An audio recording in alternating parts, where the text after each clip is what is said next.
यार फोनটা ওঠাও প্লিজ।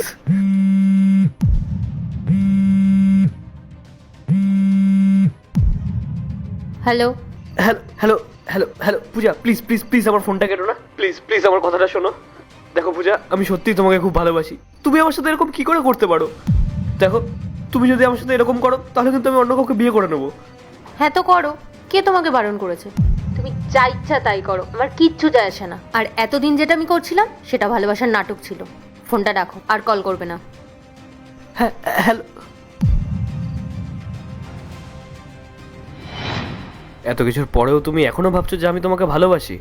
কি করে ভাবতে পারো তুমি এটা? যেই মানুষটা আমার সেই সময় আমার সঙ্গ ছেড়ে দিয়েছিল, আমি এখনো তাকে ভালোবাসবো। আমি ওকে ভালোবাসি। আর বিয়েটা কোনো ছেলে খেলে না যে আজকে আমি ওকে বিয়ে করলাম আর কালকে আবার তোমাকে। শোনো, আমি আমার লাইফে না অনেকটা এগিয়ে গেছি, আর আমার কোনো ইচ্ছে নেই পেছন ফিরে তাকানোর। আর তোমার জন্য এটাই ভালো হবে, তুমিও তোমার লাইফে এগিয়ে যাও। রাহুল, আমি বুঝতে পারছি ও রয়েছে তাই জন্য তুমি এসব কথা বলছো। আমি জানি তুমি আমাকে অনেক ভালোবাসো। তুমি প্লিজ আমার কথাটা একবার শোনো। আমি তোমাকে সত্যি ভালোবাসি রাহুল, আমি তোমার সাথেই থাকতে চাই। ব্যাস, অনেক হয়েছে। তুমি কি বুঝতে পারছো না? তোমাকে কি এখান থেকে এখন ঘাড় ধাক্কা দিয়ে বের করবো? রাহুল তো তোমাকে কখন থেকে বলছে যে ওর তোমাকে নিয়ে কিছু যায় আসে না।